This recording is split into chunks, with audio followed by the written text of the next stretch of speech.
soy el responsable de los contenidos de este tercer encuentro, de esta tercera clase.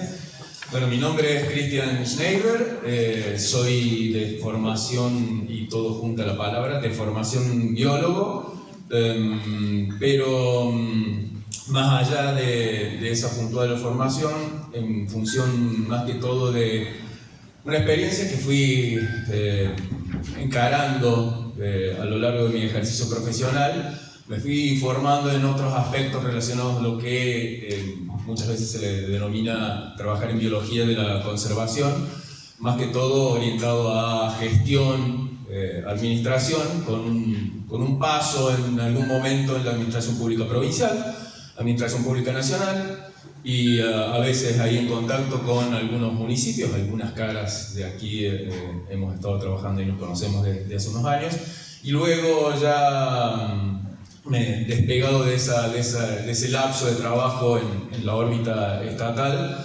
Me empecé a trabajar en los mismos temas, en lo que es mucho planificación territorial, pero más que todo orientado a planificación de áreas protegidas, y mucho en función también del uso de una herramienta en particular, que algo vamos a hablar hoy, que son los sistemas de información geográfica, la cartografía digital, cuestiones con imágenes satelitales, etcétera, etcétera. Eso es una herramienta muy importante que yo he tenido en mi ejercicio profesional, por lo cual le veo una potencia, una funcionalidad importante, y por lo cual va a ser también un pequeño tema de lo que hoy vamos a charlar. Por lo cual hago esta formalidad, que en general muchas veces no lo hago, pero hago esta formalidad de presentación un poco en lo que me he dedicado, en los temas que me han apasionado y que hoy en día me traen en la actualidad a estar como docente en la Universidad Provincial, en la Facultad de Turismo y Ambiente, en la Tecnicatura Universitaria en Guardaparque, una de las pocas carreras que hay de formación técnica universitaria en Guardaparque. Soy docente en Administración y Planificación de Áreas Protegidas y en Sistemas de Información Geográfica, en esas dos materias que son las dos pasiones que tengo.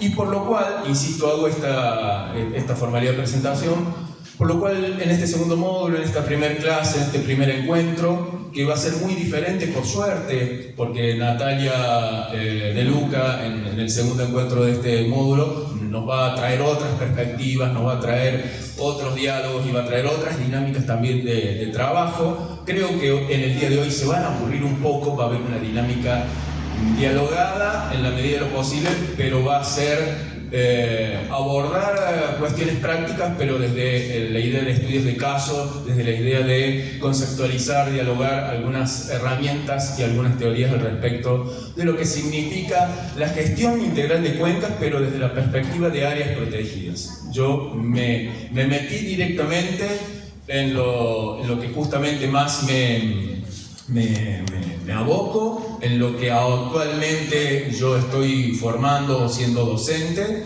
en lo que me apasiona, y que finalmente las áreas protegidas como una herramienta de ordenamiento, de planificación territorial, terminan siendo claves en la actualidad de las políticas ambientales y de conservación, aún más en este territorio, aún más en lo que les compete a ustedes como habitantes de las Sierras Chicas, en lo que significa esta región, esta vertiente oriental de las Sierras Chicas, donde realmente hay una cantidad enorme de áreas protegidas, claramente también problemáticas y conflictos profundos, grandes y de larga data, pero con la oportunidad de tener una cantidad de figuras de política ambiental, como son estas áreas protegidas y otras propuestas que hoy vamos a ver, que hacen a que haya posibilidad de generar procesos que sin duda están ralentados, sin duda está costando mucho que se efectivicen políticas que todavía se adeuda en avanzar mucho.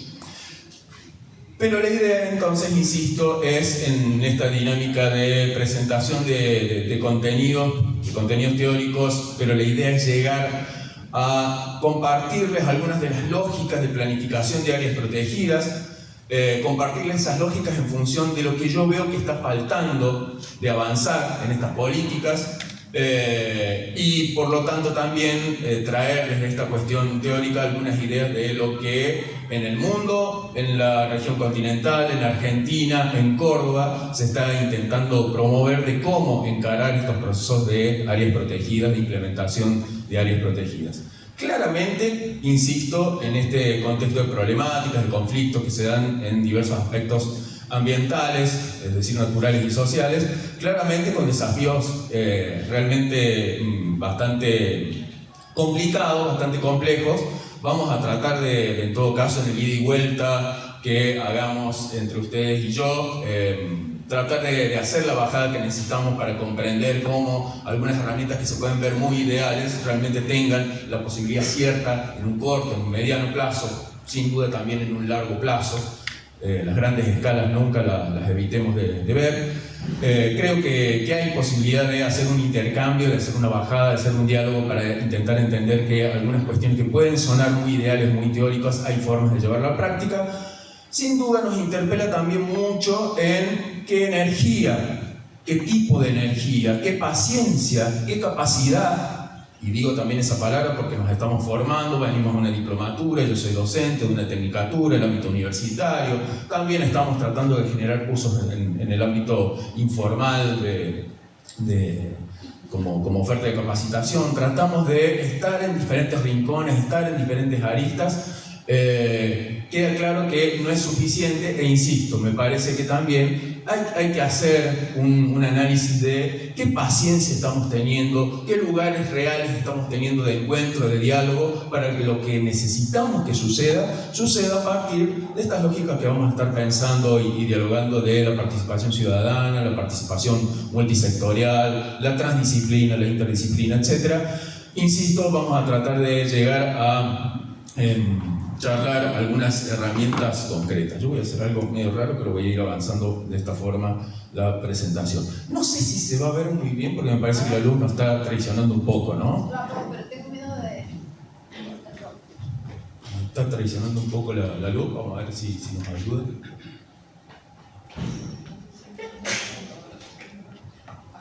¿Alguien me puede traer un poco más de agua?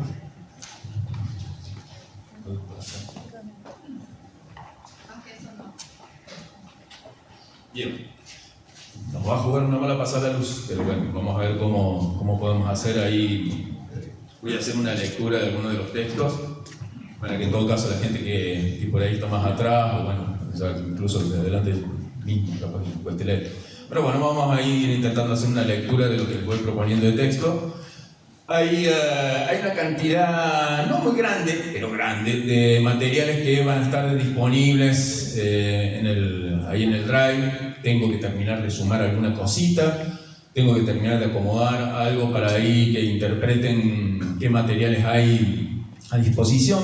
Ahí les voy a mostrar que cada diapositiva en algún tema que yo aborde y que crea que hay algo muy importante, y es una lógica que yo utilizo, hay varias personas que están tomando la carrera, así que van a decir, eso yo lo vi en clase. Van a ver de que al pie de la diapositiva va a haber la cita, va a estar la cita del nombre del archivo, del documento y las páginas a las cuales se refiere el tema que estoy tocando en cada diapositiva. Luego lo voy a mencionar, pero un poco también para ayudar en esto de lo que va a ser a posterior, ingresar a los materiales que les voy a dejar a disposición, poder acceder directamente a lo que yo creo más concreto de cada uno de ellos y complementar lo que ahora vamos a estar viendo con esta presentación de herramientas, y que esas herramientas están en esos documentos.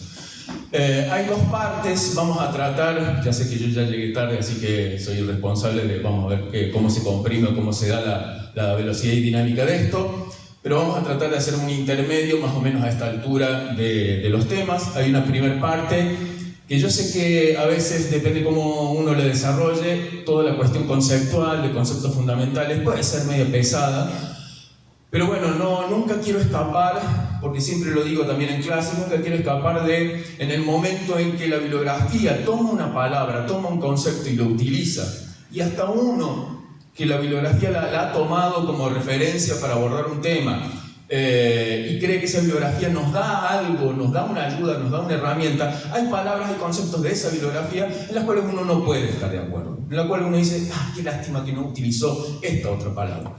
Hay que bajar un poco también la ansiedad en eso, y por lo cual yo me interpelo y les comparto esta interpelación, por lo cual yo sigo utilizando esos materiales que no son quizás los 100% ideales ni los 90% ideales de lo que uno quisiera, y que quizás estaría bueno que abordaran algunos conceptos que voy a presentar y que los voy los voy a un poco a comparar, los voy a poner en tensión entre ellos con alguna tradición o alguna costumbre o algunos conceptos o palabras más traídas de años anteriores, y que hoy hay una revisión de algunas de esas ideas, hay una profundización de por qué nos surgían esos conceptos y los utilizamos tan fácilmente cuando en realidad estaban quizás significando otra cosa. Insisto, sin obsesionarme con esa cuestión de yo solo voy a utilizar herramientas, yo solo voy a utilizar bibliografía que diga 100% lo que yo quiero leer. Yo eso no lo hago, pero sí me gusta entonces empezar a trabajar algo muy importante. Cada vez que escribamos algo, cada vez que vayamos a generar un documento, quizás tomarse un pequeño tiempo, uno hace sus propias elecciones de cómo conceptualizar algunas cosas, aclarar en esos documentos, aclarar en los planes, porque de eso vengo un poco a hablar, aclarar en los planes cuáles son los términos, cuáles son los conceptos que yo elijo, desde dónde me posiciono, cómo los voy a utilizar, cómo los entiendo de otra forma a cómo otros autores lo entienden, generar un pequeño glosario de términos, se podría decir, o lo podemos mencionar de algunas otras formas. Por lo cual, en la presentación de hoy quiero también hacer ese pequeño glosario de términos inicial, para después, cuando encontremos una palabra que no nos guste, un concepto que no nos guste, pero dentro de una idea que realmente nos aporta algo muy valioso, bueno, entrar también en esa adquisición, en esa discusión, o estar entonces abordando esto de aprovecho una herramienta que no dice 100% lo que me gusta que diría, pero la aprovecho porque está diciendo algo muy importante, y es un acuerdo, no solo de un autor, probablemente es un acuerdo de 100 o de 1000 autores, y está bueno que ocurran esos hechos políticos de acordar algunas ideas para poder hablar algunas palabras, para poder entender o tener un lenguaje en común en nuestras prácticas profesionales y de trabajo en generación de política.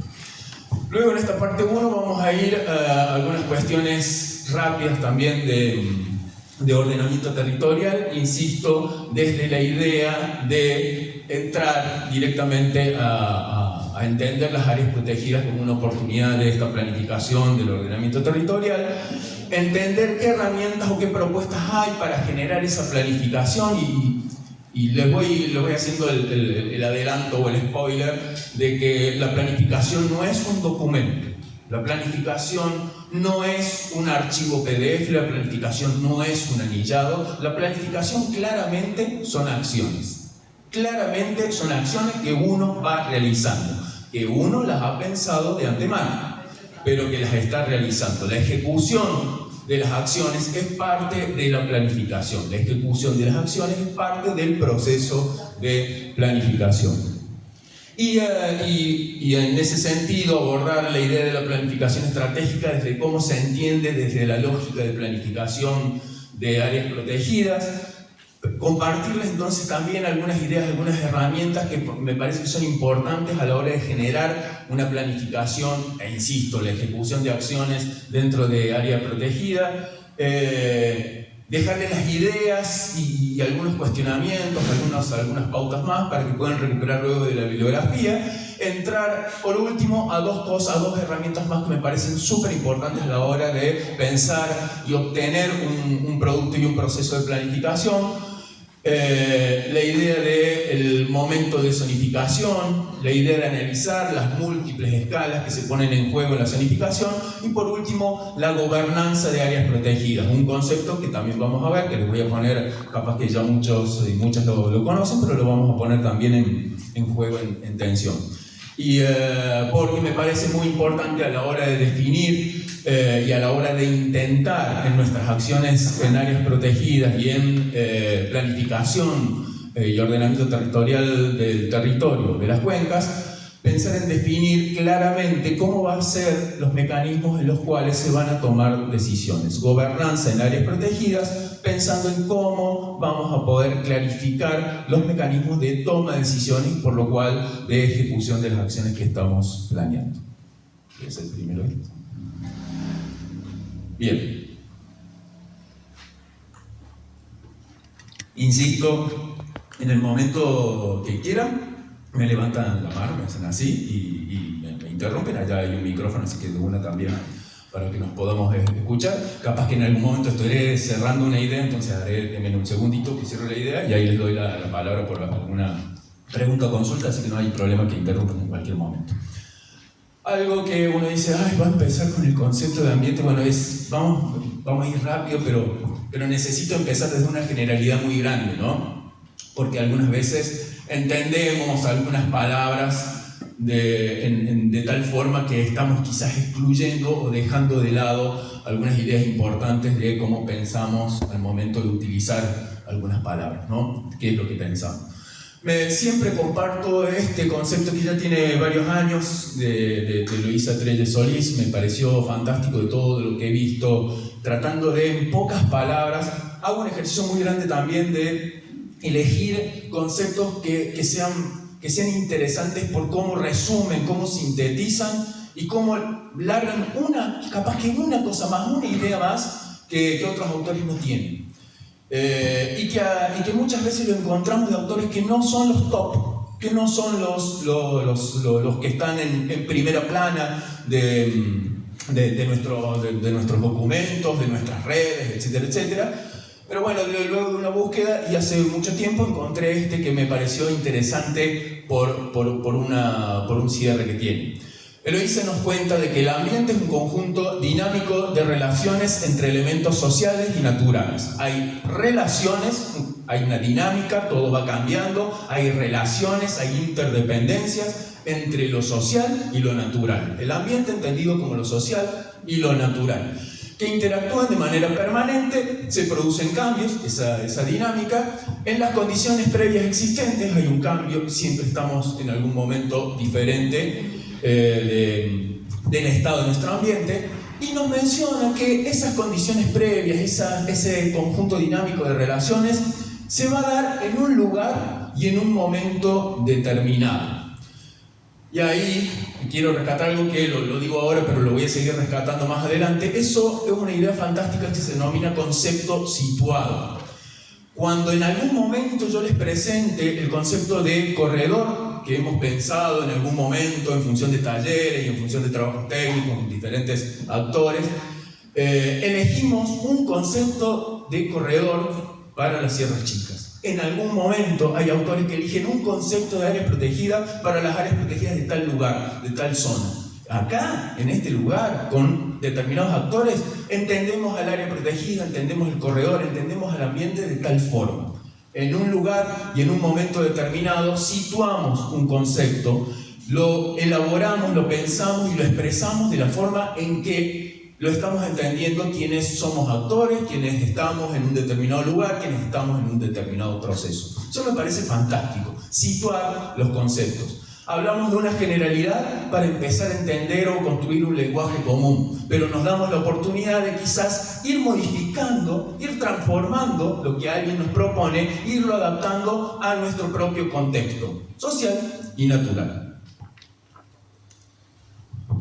Otro concepto, la biodiversidad, que siempre se relacionan, siempre están ahí en paralelo, siempre son sinónimos o no y tienen alguna perspectiva diferente. Hay una propuesta que ahí va a aparecer abajo y les voy a comentar de dónde surge. Hay una propuesta de entender a la biodiversidad como la diversidad de la vida, la variedad de seres vivos que existen en el planeta y las relaciones que se establecen entre sí y con el medio que los rodea. Por ahora, muy similar en varios puntos el concepto de ambiente, ¿no? Hablando también del medio físico que los rodea. Y dice, y esto salió de la Estrategia Nacional de Biodiversidad que se construyó entre el 2016 y el 2020 desde la Secretaría de Ambiente de Nación. Dice de que es el resultado, esta biodiversidad, de millones de años de evolución. Le da un contexto también temporal, le pone también una magnitud. Esto no es algo que surgió de la nada. Hay millones y millones de años de flujo de energía para que encontremos la biodiversidad que hoy tenemos. La especie humana y sus culturas han emergido de la adaptación al medio, de su conocimiento y su utilización. Es por ello que la biodiversidad tiene dos dimensiones, la biológica y la cultural. Tanto en el concepto de biodiversidad, tanto con el concepto de ambiente, está incluido el ser humano como especie, claramente con la complejidad de su cultura, la complejidad de su entramado social. Biodiversidad y ambiente incluyendo al ser humano, e incluso en lo que significa los usos que le da a ese entorno natural, físico y biológico. De ahí nos vamos aterrizamos algo más particular, y esto sí es súper importante para esta perspectiva que traigo de gestión integral del territorio, particularmente de los valores de conservación, como vamos a ver ahora como concepto, asociado a cuencas, pero también asociado a otra multiplicidad de valores que hacen a el foco que va a tratar de poner la herramienta. El área protegida entendida como herramienta, no como un fin en sí mismo, el área protegida como herramienta de gestión de política ambiental. El valor de conservación es lo que le da sentido al área protegida. El área protegida como herramienta de gestión política tiene sentido si sabe cuáles son los valores de conservación. Se crea porque hay determinados valores de conservación conocidos e identificados, elegidos. Y se sabe, en la medida de lo posible, en qué situación está. Un valor de conservación, esto es una propuesta también de unos autores, ahí vamos a ver otra propuesta que lo complementa de un autor latinoamericano. Un valor de conservación es un rasgo, característica o elemento excepcionalmente significativo o crítico del territorio, cuya importancia, es decir, esa cuestión excepcional, significativa, cuya importancia puede ser dividida 4 grandes grupos quizás de formas de valorar la importancia de estos valores. La importancia biológica o ecológica o la importancia social o cultural. Por lo cual un valor de conservación, y así como enlazando y veníamos viendo en el concepto de ambiente y de biodiversidad, puede ser entonces algo del elemento natural, o puede ser algo del sistema natural, o puede ser algo de lo que es nuestro sistema social o cultural. Stanley Arguedas Mora, un autor que yo le seco la cabeza a mis pobres estudiantes con muchas cuestiones de él, un costarricense que ha trabajado mucho en áreas protegidas, incluso en Argentina.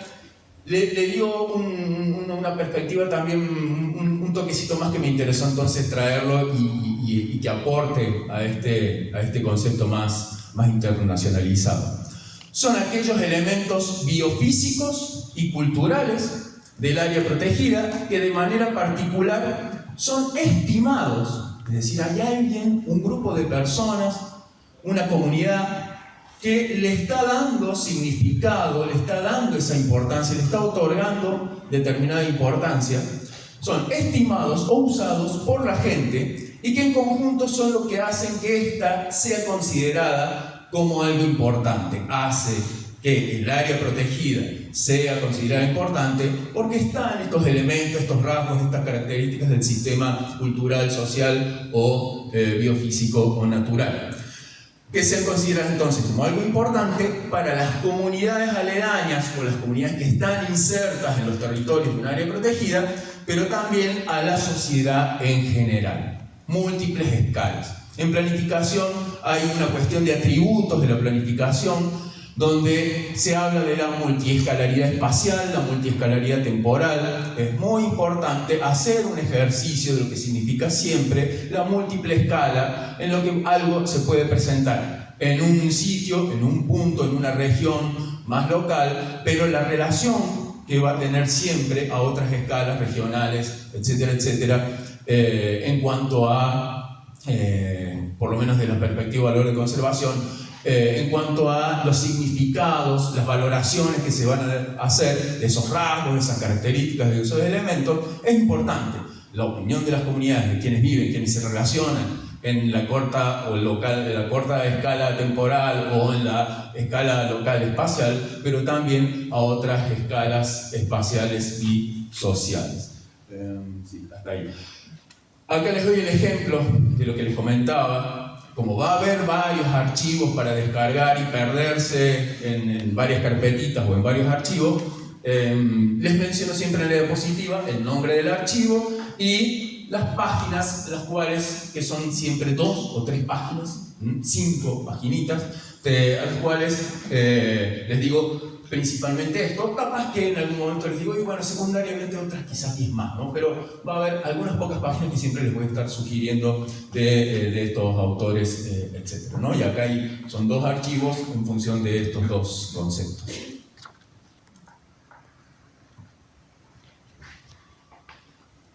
Un gráfico que utilizamos mucho con también compañeras docentes en la facultad es entender también un poco, dar un pasito más en entender, bueno, cuáles pueden llegar a ser ejemplos de estos valores de conservación.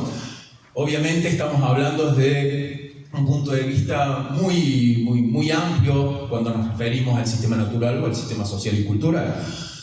Estos autores de ese primer concepto de valor de conservación plantean unos 6 grupos, simplemente no para decir, hay valores de conservación de este grupo y no de estos otros grupos. Valoramos algo solo en función de determinados criterios y no en función de otros criterios. No, la idea es que un valor de conservación, ese elemento, ese rasgo, esa característica, puede participar, puede pensarse en estos diferentes grupos. Porque acá se pone en juego algo también muy importante que no lo voy a desarrollar ahora, que son los lenguajes de valoración, ¿no? Esas cuestiones que le damos sentido, le damos importancia a algo, lo hacemos desde una historia de vida propia, lo hacemos desde una forma de conceptualizarlo, lo hacemos por una relación histórica de vida propia o de vida social, lo hacemos desde cómo entendemos culturalmente lo que nos rodea y claramente también todas esas interacciones que hablábamos interespecíficas o con el medio.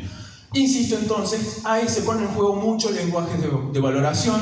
Un valor de conservación, estos rasgos, características, etc., puede participar a la vez de varios de estos grupos, pero por lo menos lo que nos ayuda es a entender de que si hay algo que puede llegar a tener o cumplir alguna de estas características, es algo muy importante, es algo muy significativo, es algo prioritario. Lo digo también esa palabra, la traigo entonces ahora a colación. Es algo prioritario, tiene una importancia muy grande con respecto a la necesidad de generar una herramienta de gestión ambiental, de gestión política, porque hay algo con una excepcionalidad que no está en otro lugar.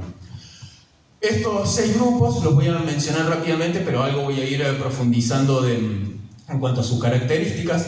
Estos 6 grupos nos hablan de diversidad de especies, el primer grupo, concentraciones de diversidad biológica que contengan especies que en algún momento las podemos identificar como endémicas o especies raras. Endémica significa que hay una especie que solo está en un sitio o en un área o en una gran región, pero solo está en esa región y en ningún otro lugar de quizás el mundo, quizás el continente, quizás de un país o de una provincia. Puede haber diferentes niveles de endemismo, pero hay una especie o un conjunto de especies que solo está acá. Eso realmente es muy importante y por lo cual también lo destaco como primer grupo. Es muy importante para justificar muchas veces la creación de un área protegida y también muchas veces algo que vamos a tratar de llegar a ver, estas diferentes tipologías de áreas protegidas que tenemos, adecuar, pensar, elegir, proponer la categoría, el tipo de área protegida que se adecue a estos diferentes niveles de importancia de los valores de conservación. Habla de especies endémicas, especies raras, muchas veces especies amenazadas o en peligro de extinción, es decir, hay diferentes categorizaciones de la flora, de la fauna, también de los hábitats, de los ecosistemas, en los cuales hay diferentes niveles de amenaza o de disturbio que están ocurriendo con esas especies, con esos hábitats, por lo cual se les dan diferentes niveles de riesgo de que desaparezcan, de que su destrucción ya sea definitiva, de su desaparición ya sea definitiva. Por lo cual, insisto, eso realmente es muy importante para una herramienta de gestión del sistema principalmente natural, también cultural y social.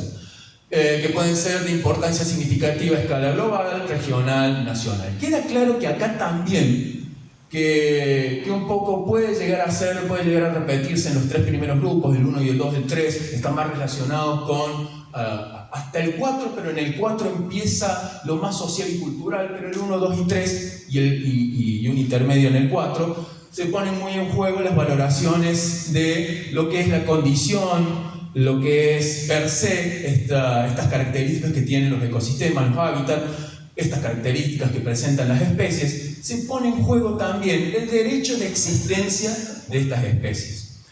Acá vamos a estar hablando de una cantidad enorme de taxones, de identificaciones que hacemos de millones y millones de organismos de seres vivos. Así como nosotros somos organismos, seres vivos de la especie humana, aquí también se ponen en juego los derechos de existencia de todas esas especies. Acá vamos a empezar a jugar con lo que significa la interrelación y ya también la profundización, porque queda claro que esto lo hacemos desde la mirada del ser humano. La corzuela no se identifica a sí misma, che, soy una especie en riesgo. Queda claro que nosotros estamos identificando y la señalamos a la corzuela, que nos mira asustada, vos estás en riesgo, ¿no? Queda claro que siempre todo esto sale de un determinado sentido, digamos, antropocéntrico. Queda claro, queda claro. Vamos a discutir un poco el antropocentrismo, sí, pero también nos vamos a hacer cargo de que hay una persona hablando, somos personas que nos estamos pensando todas estas cuestiones, entonces siempre vamos a estar girando en la mirada del ser humano. Pero para desarmar un poquito eso, pensemos en que estas identificaciones que hacemos hacen al derecho de existencia de estas especies.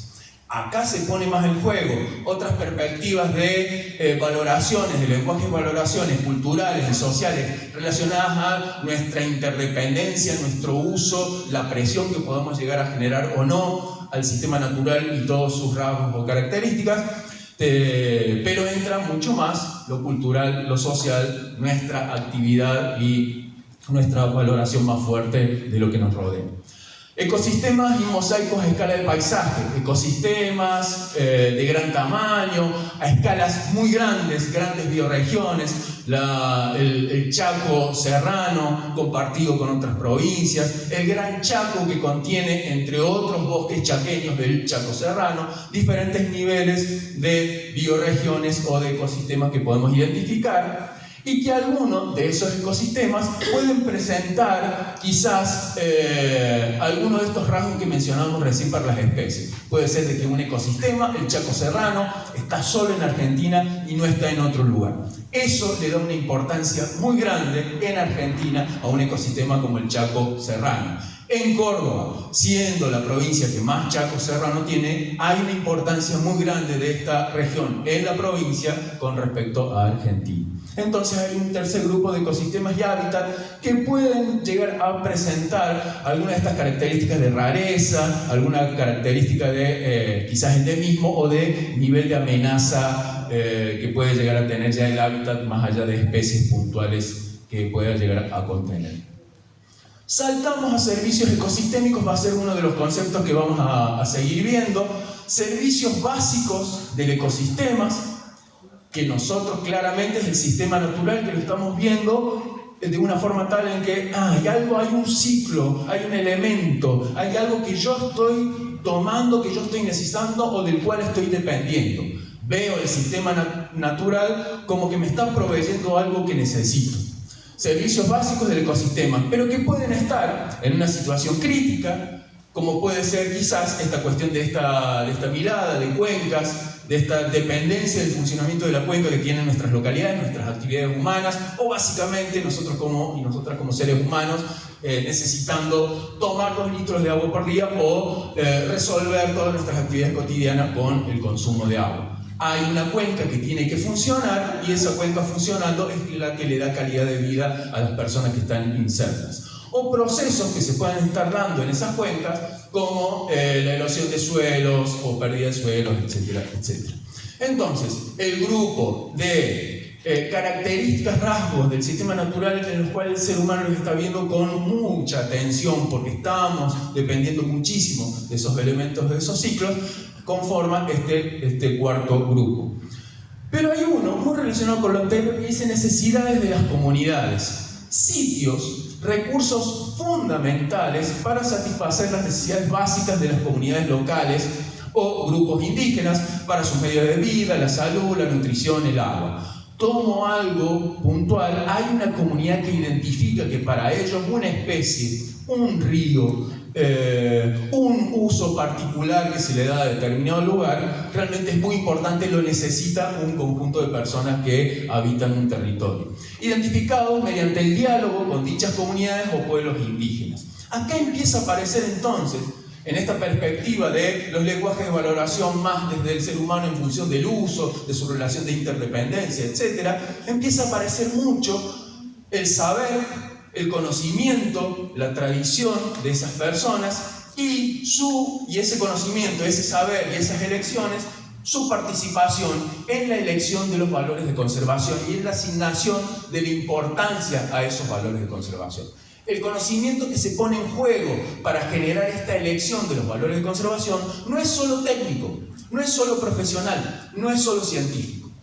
Hay algo que no vamos a ver, que es el enfoque de ecosistema, el enfoque ecosistémico. También dentro de los atributos de planificación se habla mucho de lo que significa la participación de las personas, pero la participación de las personas en múltiples etapas de un proceso de planificación. Inicialmente, este puede ser uno muy importante, y en el estudio de caso que vamos a ir compartiendo del Corredor Sierras Chicas, a una escala muy grande, por lo menos se planteó algunas actividades para tratar de generar en algunas decisiones que se fueron tomando de cómo ir encarando, pensar, imaginar un corredor en esta región, ya vamos a hablar del concepto de corredor, lo hicimos en función de la elección que hicieron las personas de qué creen que es lo más importante en diferentes lugares.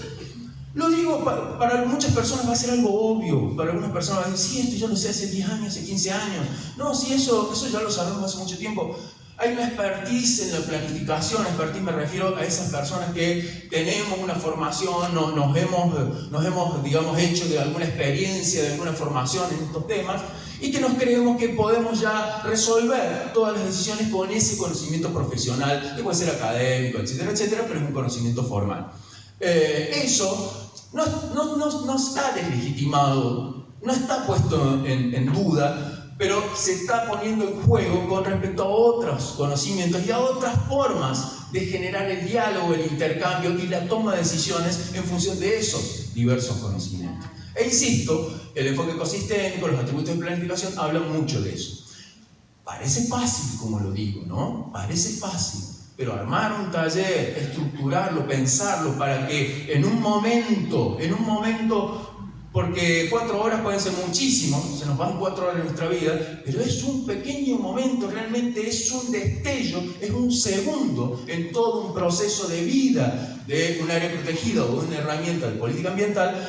Hay que ser muy cauto, muy prolijo, muy paciente para poder aprovechar ese momento en el que nos encontramos, dialogamos y tomamos decisiones en función de diferentes cabezas, diferentes personas, diferentes percepciones. Es súper complicado. Está saliendo bastante bien de las experiencias que hemos tenido el generar la elección de los valores de conservación, asignación de prioridad, asignación también o descripción de las amenazas, el diagnóstico de amenazas de los valores de conservación. Está saliendo bastante bien, hay ya procesos que se han probado, que se están poniendo en práctica y realmente resulta muy interesante.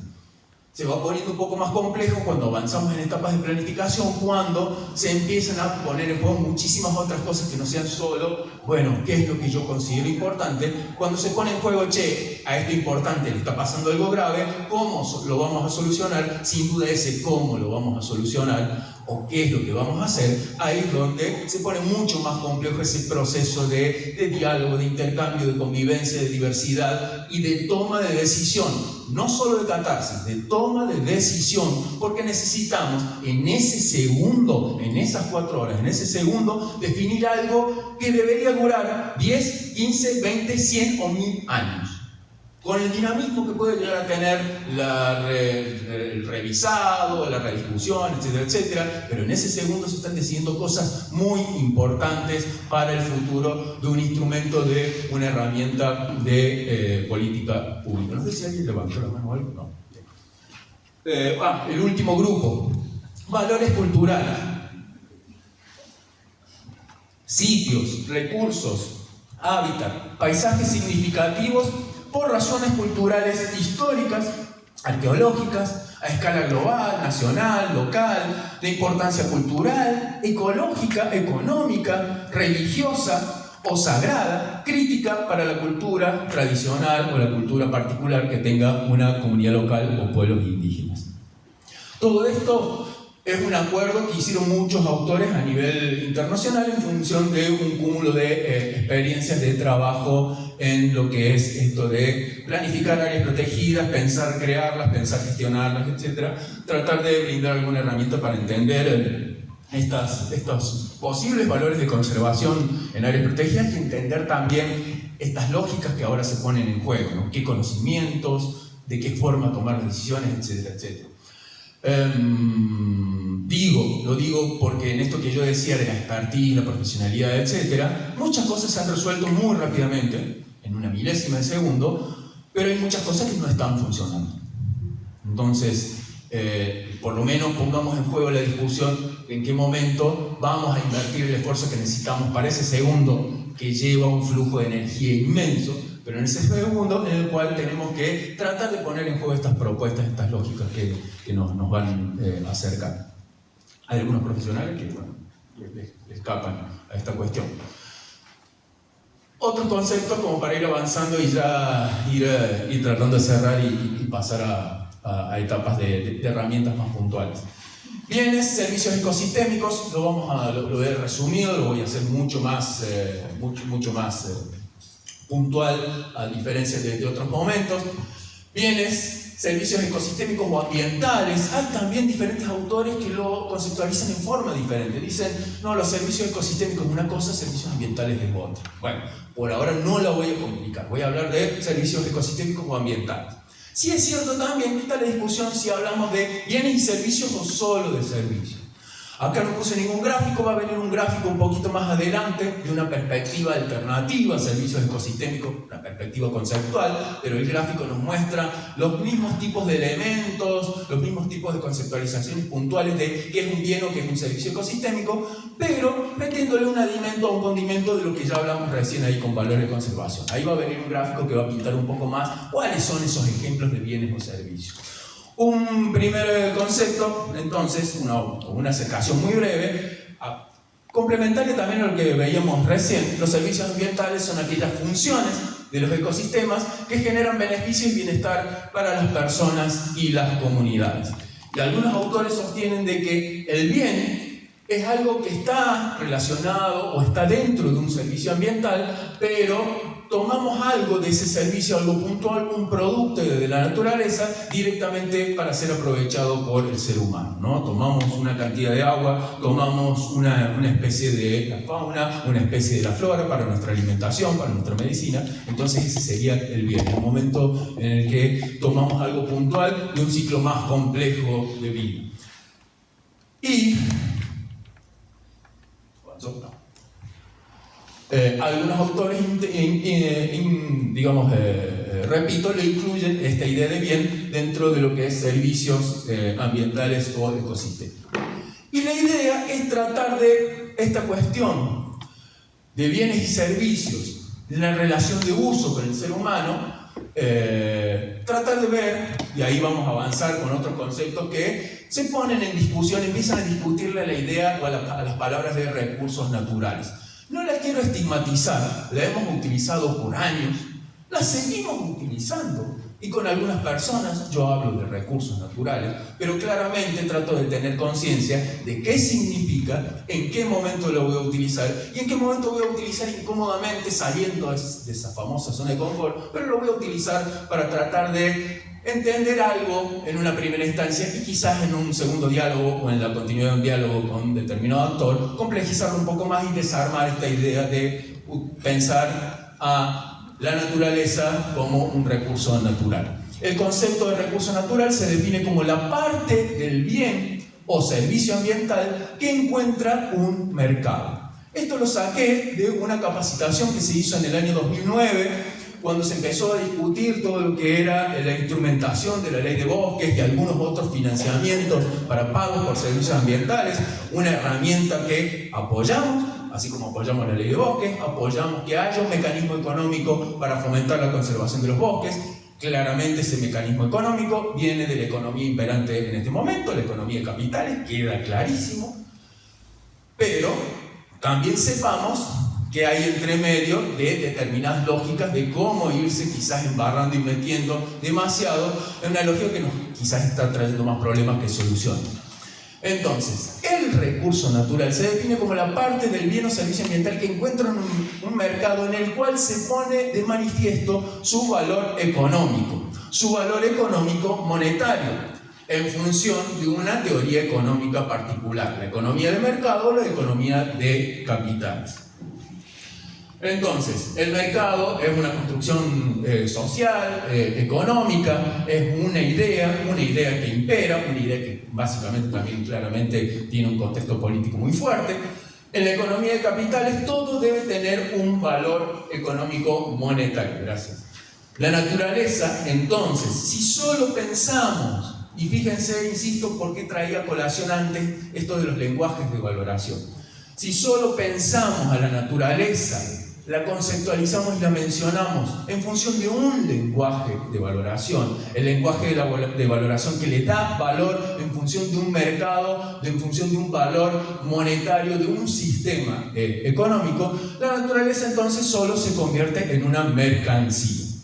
Y eso no es cosa menor a la hora de discutir, a la hora de estar pensando qué es lo importante, cómo describimos qué es lo importante, pero claramente a la hora de si tenemos un problema, qué solución le vamos a encontrar o nos vamos a poner de acuerdo para lograr plasmar en un plan, y lo digo así porque ese es el meollo de la cuestión, plasmar en un documento un acuerdo de actores sociales, actores ciudadanos, habitantes, empresas, propietarios, entidades gubernamentales, etcétera, etcétera, etcétera. El plan tiene que mencionar un acuerdo sobre los temas y líneas de acción concretas. Se va a hacer esto este mes, esto otro este otro mes, tenemos este presupuesto, tal persona es responsable.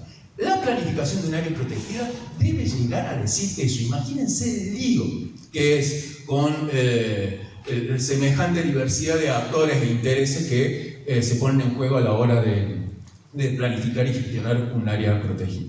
Pero acá insisto, entonces, y hay puntos de contacto con servicios ecosistémicos. Y fíjense qué tan grande el punto de contacto hay con este otro concepto, que en este curso de capacitación de pagos por servicios ambientales del Gobierno Nacional para los técnicos de la Secretaría de Ambiente, claramente se decía así: vamos a hablar de pagos por servicios ambientales en función de recursos naturales, en función de un valor económico que esos recursos van a tener, para ver cuánta plata asignamos en el presupuesto.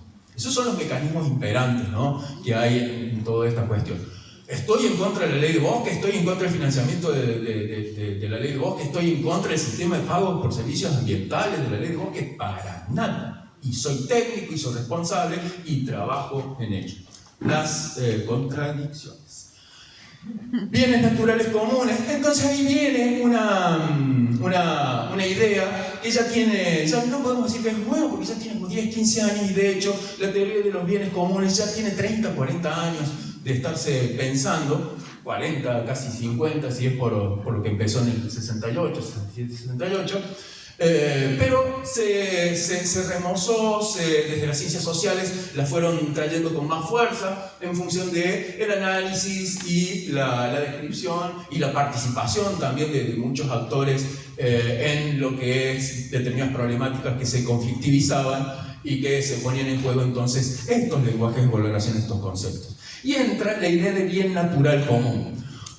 Lo traigo, había unos autores, ahí oculté la diapo, por ahí después la desoculto y les quedará también en la presentación, sobre una autora cordobesa, Andrea Milesi, que hablaba de en función de las asambleas ciudadanas, cómo rescataba y situaba la idea del concepto de bien natural común para Córdoba. Vamos a tomar uno que lo mencionaba, un documento súper interesante que quedó perdido en la marea de documentos y de cuestiones. Se generó en el año 2009 a partir de la editorial, a partir de la edición de la Secretaría de Ambiente de la Nación en esa época, pero con un conjunto de educadoras ambientales que realmente plantearon para esa época una cantidad de conceptos y una cantidad de cuestiones en un documento oficial referido a educación ambiental, aportes políticos y pedagógicos en la construcción del campo de la educación ambiental. Un documento realmente largo, pero fantástico, hermoso, que ya tiene como 15, 16 años, pero sigue siendo actual, pareciera que lo hubieran escrito hace un año. Así que me parece algo interesante también rescatar que desde la órbita oficial, podría citar otras cosas, pero me interesó desde la órbita oficial traer un documento que tomara ideas súper interesantes en esto de interpelarnos y ponernos ahí a discutir algunas ideas. Una concepción alternativa proyecta sobre el ambiente, vemos el ambiente, un valor patrimonial en el sentido del bien común de un grupo o comunidad.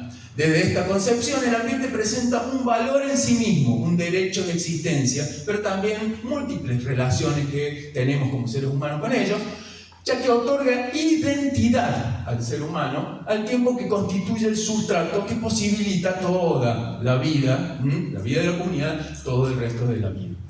Entonces habla de identidad, habla de esa percepción, habla de esa apropiación en el sentido y esa idea del patrimonio en el sentido, hay algo importante para un grupo de personas, hay algo importante para la escala colectiva, la expresamos y trabajamos en función de esa expresión que pone en juego muchos lenguajes de valoración, bien natural común, a excepción o a diferencia del recurso natural que está poniendo el ojo, la mirada, solo en un lenguaje de valoración.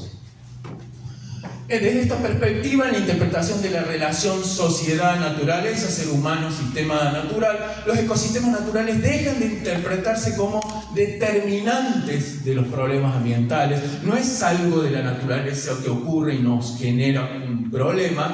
Cobran relevancia las particulares visiones del mundo, recurso natural, sistema natural solo visto desde un lenguaje de valoración, del sistema sociocultural que interactúa con ese ecosistema, ¿no? Entonces, nada, ya se está utilizando mucho, es una idea que trata entonces de rescatar algunas lógicas que vamos a seguir abordando a lo largo de esta mañana. Espero que no se convierta en esta noche. Y patrimonio tiene muchas formas de conceptualizarse. En general, la más tradicional, conjuntos de bienes naturales y culturales que son entregados de las generaciones anteriores a las venideras, las actuales y las futuras. Corresponde conservarlos en sus atributos fundamentales o transformar, generar algo para que estén disponibles a disposición del conocimiento, del disfrute de esas futuras generaciones. Insisto, entender el patrimonio, porque claramente, y no lo puse acá, pero lo desarrollamos también en otros momentos, está el concepto de patrimonialización, algo muy similar al recurso natural, algo importante, cultural y natural, en el cual se pone en juego su valoración en función del mercado. ¿Cuánto pagarías por venir a este lugar? ¿Cuánto pagarías por quedarte 2 días en este lugar? Eso sale a este lugar.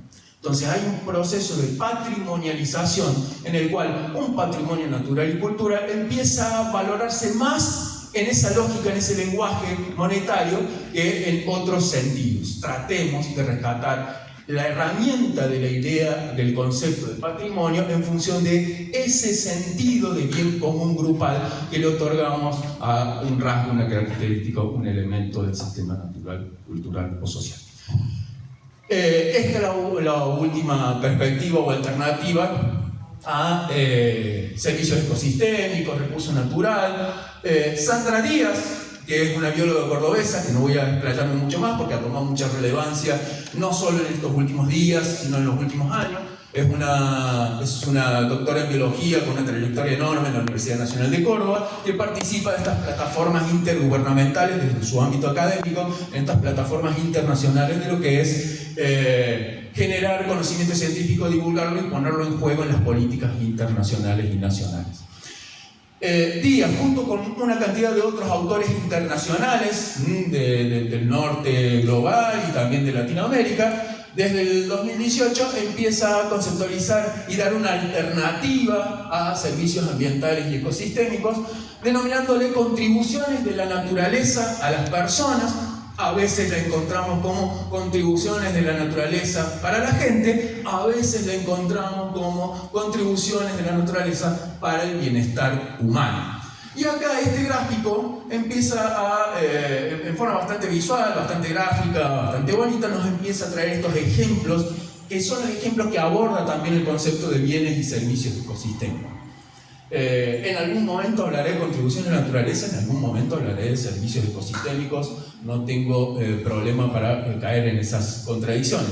Estamos hablando igualmente de beneficios de la naturaleza desde el punto de vista del apoyo que dan determinados sistemas de la naturaleza, determinados ciclos o flujos de energía de la naturaleza, de apoyo a la vida biológica, sea la humana o de otras especies, lo cultural, lo de aprovisionamiento y lo de regulación, que para mí también apoyo y regulación tiene una relación muy fuerte, casi que para mí sinceramente es lo mismo. Habla apoyo de formación de suelo, fotosíntesis, ciclo de nutrientes. Lo cultural habla de valores espirituales y religiosos, valores estéticos, recreación y ecoturismo. Habla de salud mental y física. Lo cultural, aprovisionamiento, alimento, materias primas, recursos medicinales, agua dulce, regulación de la calidad del aire, regulación del clima, regulación del agua, regulación de la erosión, purificación del agua y tratamiento de residuos, regulación de enfermedades y plagas, polinización, moderación de eventos climáticos extremos.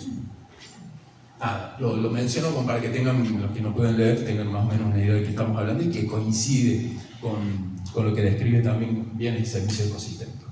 La idea de darle otra etiqueta, otro nombre, Sandra Díaz y otros autores plantean que las políticas públicas sobre ecosistemas han sido dominadas por los paradigmas de las ciencias naturales y las ciencias económicas, ¿no? Lo que veíamos antes, el lenguaje de valoración del recurso natural. Produjo grandes avances en el campo de la sustentabilidad, produjo avances, podemos discutir qué tan grandes, pero al mismo tiempo excluyó miradas, herramientas, conceptualizaciones de las ciencias sociales y políticas, dejarnos interpelar un poco por las ciencias sociales en algunos cuestionamientos, en la línea también, insisto, de estos lenguajes de valoración o forma de conceptualizar lo que nos rodea y nuestra relación. Y también de otros modos de conocimiento, como decía antes, más allá de lo profesional, lo académico, etcétera, etcétera. Entonces, plantea que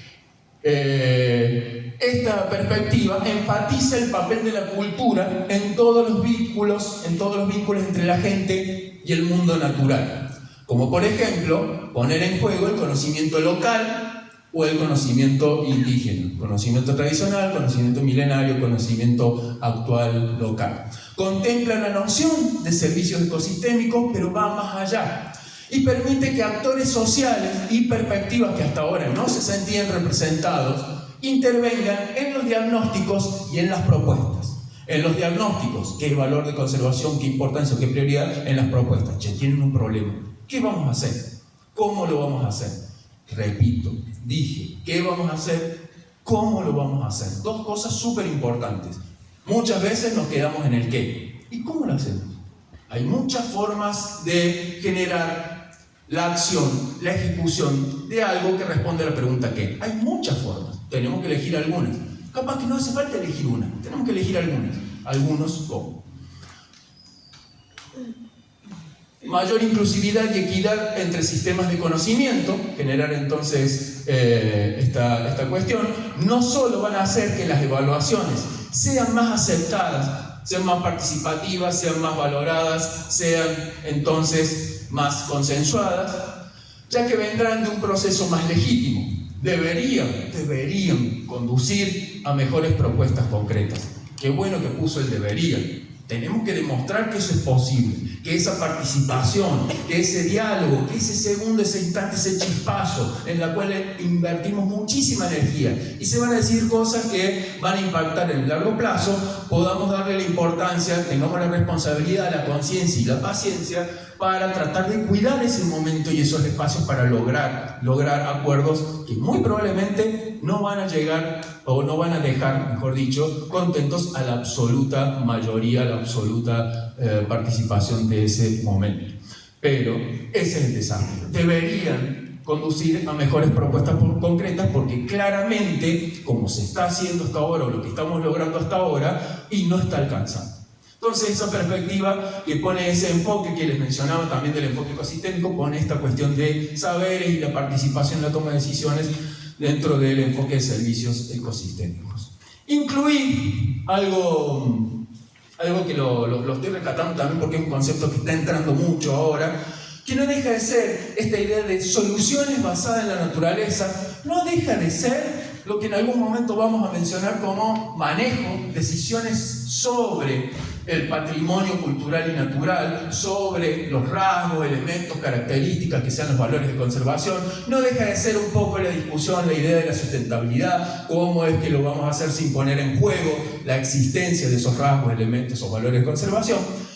No deja de ser entonces una etiqueta para eso que siempre lo hemos venido discutiendo, pensando y tratando de generar, pero le da una perspectiva, siempre poner una etiqueta, el sentido es que se suma algo más, le pone énfasis, así como veíamos antes, algo más, que me parece piola rescatarlo, tenerlo en cuenta, porque algunas veces podemos sin querer tropezar en pequeños y determinados errores tecnológicos. Las soluciones basadas en la naturaleza son acciones dirigidas a proteger, gestionar, restaurar, faltan esos conceptos, les aviso, proteger, gestionar, restaurar de manera sostenible ecosistemas naturales o modificados que hacen frente a retos de la sociedad en forma efectiva y adaptable, proporcionando simultáneamente las soluciones basadas en la naturaleza, intentan proporcionar simultáneamente bienestar humano y beneficios a la biodiversidad. Lo pone separado, capaz que si entendemos a la biodiversidad con el ser humano adentro, nada, no haría falta. Pero está bueno que lo separen, porque tradicionalmente la palabra biodiversidad la asociamos con el sistema natural, con el ser humano afuera. Entonces está bueno que haga esta separación, a pesar de que contradice lo que veníamos hablando. Piensa en el bienestar humano, en el ser humano, piensa en el sistema natural que le rodea. ¿Cuál es la cuestión? Utiliza el poder, utiliza las funciones. Las soluciones salen de lo que tenemos que conocer de cómo funcionan los ecosistemas, como le menciona infraestructura, la herramienta, los elementos para proporcionar servicios naturales en beneficio de la sociedad y el ambiente. Soluciones derivadas e inspiradas de la naturaleza. Básicamente, si tenemos calor en la ciudad, no generar una sombra, un techo de cemento.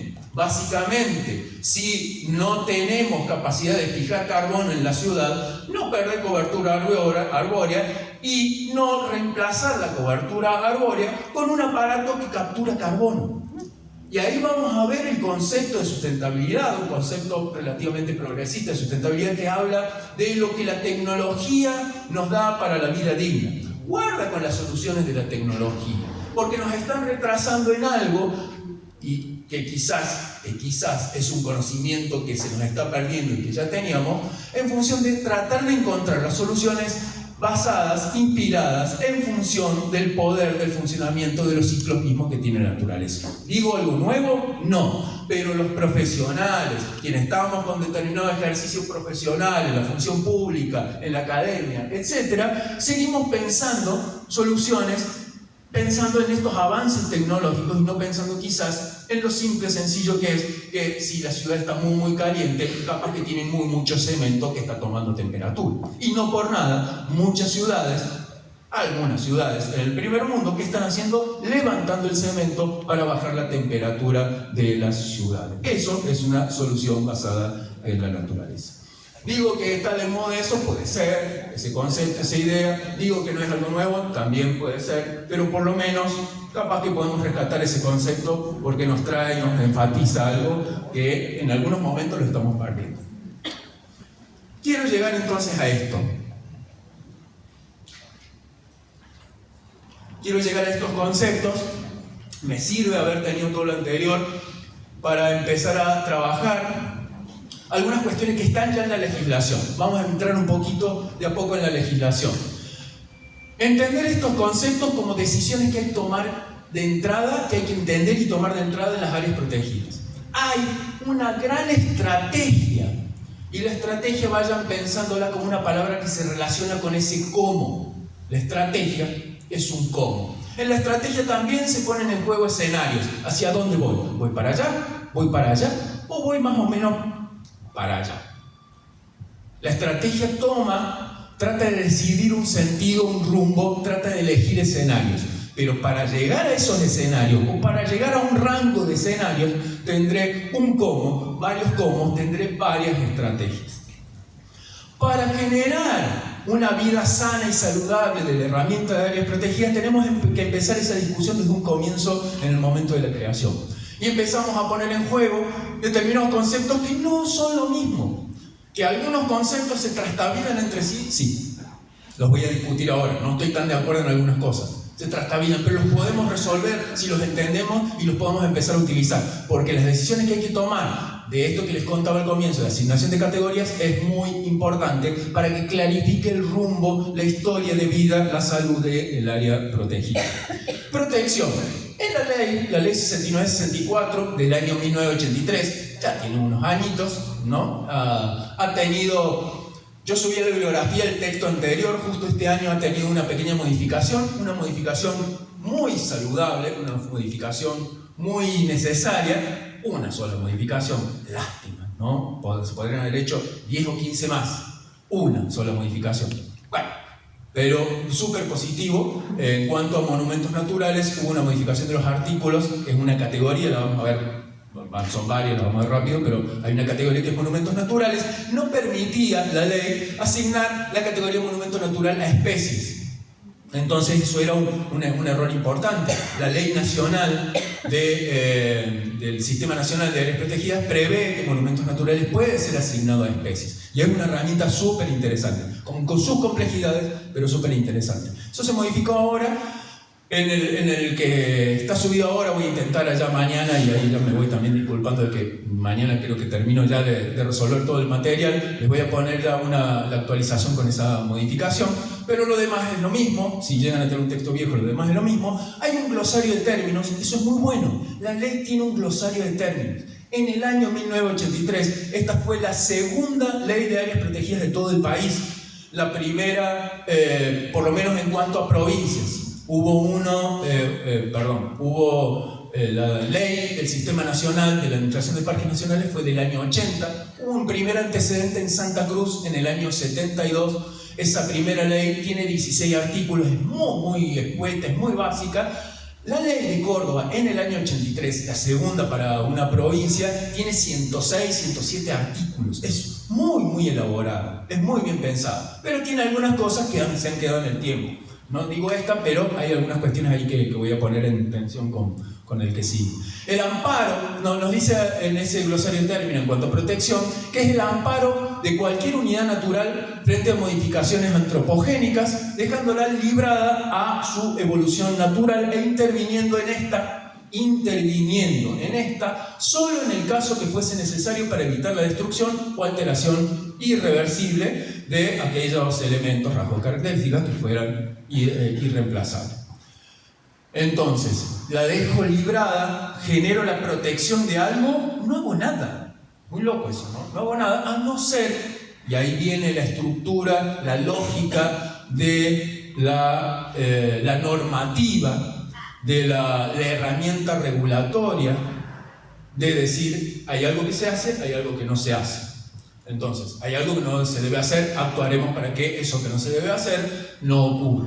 Hay un mecanismo de control que debemos tener en cuenta. Hay entonces personal que tiene que estar formado para estar a campo, para detener lo que fuera necesario detener, para que no ponga en riesgo los valores de conservación. Pero solo intervengo en ese momento. La estrategia de protección es limitada. No soy proactivo, y esa palabra la voy a utilizar muchísimo.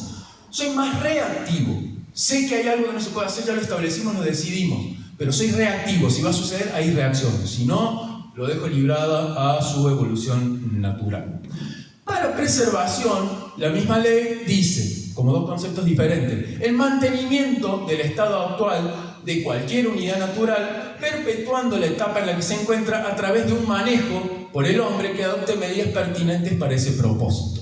Trato de mantener la mejor situación de un determinado lugar, de una determinada característica, elemento, atributo, etc., pero voy a estar constantemente accionando para evitar cualquier tipo de afectación o tratando de mejorar el estado de ese, en algún sentido, de esos valores de conservación.